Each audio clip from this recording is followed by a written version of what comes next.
Buenas, buenas, pues bueno, estamos en un nuevo video y en esta ocasión tengo que traer posiblemente un video que tal vez te pueda interesar, tal vez no, pero bueno, aquí lo tenemos directamente.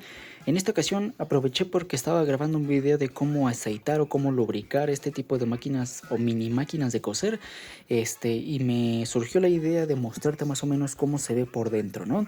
Directamente para poder acceder a lo que son los componentes internos o para poder ver su interior de esta mini máquina de coser, debemos de tomar algunas consideraciones. Por si tienes alguna y piensas hacer todo esto, directamente hazlo con delicadeza, hazlo con paciencia, ya que algunas piezas al momento de hacer este proceso pueden salir volando y ya no sepas dónde van o cuestiones así, ¿no? Como segundo paso vamos a ocupar de lo que es un desarmador para quitar o para aflojar los tornillos de la parte derecha de esta máquina de coser, ¿no? Que son este lado. Tenemos 1, 2, 3, 4, 5, 6, 7 tornillos, ¿no? Debemos aflojar estos tornillos o directamente quitarlos. En este caso pues salieron 5, 2 se quedaron ahí, pero ya los aflojé. Y para poder ver su interior simplemente debemos de separar esta tipo como concha o este tipo como de división, ¿no? Tenemos el lado derecho y el lado izquierdo. Ambos debemos de separarlos con delicadeza para que no salga volando alguna pieza, ¿no? Hacemos esto yo ya lo he hecho con anterioridad, así que pues sale, por así decirlo, un tanto fácil. Y pues bueno, ¿no? En este caso salió volando lo que es la tapa de aquí, pero no importa, solamente no la vayas a perder. En la parte de abajo también tiene esta tapa. Esta tapa simplemente removemos el seguro, quitamos esta tapa y listo. Y ahora sí podemos pues separar este lado para poder ver lo que es su interior de esta mini máquina de coser. Te voy a tratar de explicar un poquito lo que son los componentes, al menos hasta donde yo tengo entendido, para pues saber si llegas a entender cuál es su funcionamiento de todo esto, ¿no? Por este lado tenemos básicamente todo lo electrónico, todo lo mecánico y pues bueno, vamos a ponerlo aquí. Mientras que del otro lado solamente encontramos parte del sistema de sujeción del canutero de hilo, ¿no? Aquí como ven tenemos el canutero que pasa por aquí, por el tensor de hilo, y aquí tenemos la hebra que va por los distintos canales hacia la aguja. En esta parte de aquí encontramos lo que es una pequeña cuchilla que sirve para cortar lo que es el hilo cuando ya hayamos acabado lo que es la costura, ¿no? Aquí como lo ven tenemos el hilo, lo pasamos por arriba hacia abajo y el hilo se corta por la cuchillita que tenemos aquí. Y pues ya, básicamente es todo. También encontramos este tipo como de especie de antena que sirve para poner lo que es un canutero más grande y evitarnos esto, ¿no? O sea, ponemos un canutero más grande, pasamos el hilo por aquí y directamente va hacia la aguja. Ya de aquí no hay gran ciencia. Aquí encontramos los agujeros para los botones y parte para el sistema de baterías. Ahorita te voy a explicar un poquito más acerca de esto.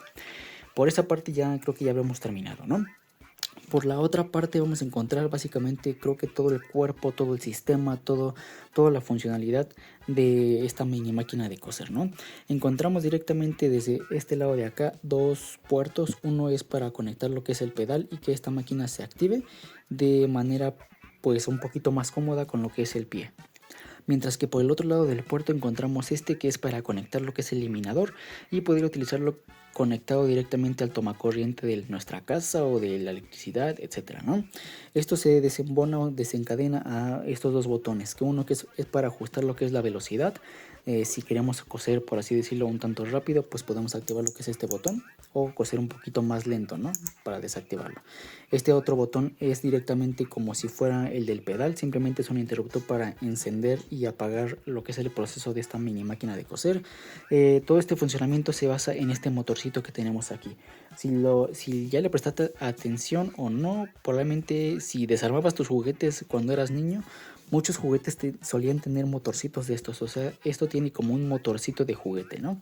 Pero pues bueno, sirve para lo que es, ¿no?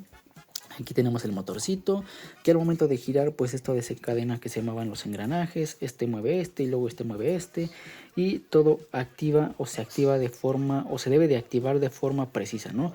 Se mueve tanto la parte de arriba, que es esta que tenemos aquí, que es la que sube y baja lo que es la aguja, como también se activan los engranajes de acá, o sea, se activa tanto la parte de arriba como la parte de abajo. ¿Y para qué? Tal vez te preguntarás, ¿no?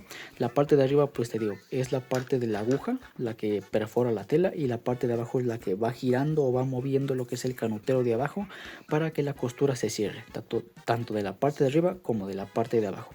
Y pues creo que ya no es mucho todo esto, ¿no? Aquí viene, me parece que esto se le conoce como biela o como, sí, como biela, ¿no? Que es el encargado de producir el movimiento para que la parte del hilo suba y baje, ¿no? Y como ven, vamos a darle y suba y baje. Ahí lo tenemos, mira, ahí está. También encontramos estos cablecitos rojos con negro que directamente pues viene aquí a dar con un foquito, ¿no? El foquito es para darnos un poquito de iluminación cuando estemos cosiendo y pues poder visualizar un poquito mejor. También encontramos este interruptor que es el que sirve para encender o apagar lo que es esta lucecita. Y pues ya no, aquí encontramos lo que es este LED. Te digo, es la lucecita, es un LED amarillo, sirve para encenderlo y para apagar este botón, para darnos una mejor vista cuando vayamos cosiendo. Y pues ya así más o menos se ve el interior de todo esto. Puede resultar un poquito sencilla, un poquito pues simple, un poquito pues de baja calidad, pero al menos así se ve esta mini máquina de coser. Si funciona, ya he probado en otros videos, te he mostrado cómo he hecho algunas cosas y cuestiones así, pero al menos así es su interior, ¿no? Y ya cuando hayas cerrado todo esto, cuando ya lo voy a cerrar, debemos de tener total, pues checar más o menos que ya hemos metido todo bien, ¿no? Porque hay algunas piezas que luego suelen quedar sueltas, algo por el estilo, y ya la atornillaste y pues no te das cuenta. En este caso, la parte de aquí arriba debemos de hacer que entre en esta parte de aquí arriba, no sé si se alcance a distinguir, esta ya entró aquí, ¿no? Así que la acomodamos más o menos en su posición, ahí está. Y muchas veces puede que los botones no entren en su lugar a la primera, así que debemos de como de moverlos o de deslizarlos a la derecha o a la izquierda para centrar esto y que encuadre todo en su lugar. En este caso, pues mira, aquí arriba ya entró, en la parte trasera ya entró, en la parte izquierda ya entró, y me parece que ya es todo. Aquí ya. Mira, aquí ya quedó. Ya nada más le poníamos sus tapitas donde iban. Estaba en la parte de aquí abajo, estaba en la parte de aquí hasta abajo. Y como te expliqué, mencioné al inicio, también tiene un sistema de pilas, ya que como te digo, el motorcito es bastante sencillo, es por así decirlo como de los carritos a control remoto antiguos. Así que esta mini máquina también puede funcionar con lo que son pilas. Pero pues no te lo recomiendo, ya que gastarías mucho en pilas, pero ante una situación de emergencia, pues tenemos esta posibilidad, ¿no? O esta opción. Y ya nada más irá cuestión de cerrar los tornillos, apretar los tornillos para que esto quede como en su momento. Y ya, tal cual. Este ha sido el video demostrándote lo que es el interior de esta mini máquina de coser, por si tenías la curiosidad de cómo se ve por dentro, cómo funciona, por así decirlo, ya que no, bueno, no sé, ¿no? Bueno, este ha sido todo en cuestión de este video. Espero el video te haya gustado, te haya servido, y nos vemos en la siguiente, en una próxima ocasión. Mi nombre es Jorge Romero y recuerda que subo video cada semana. Adiós.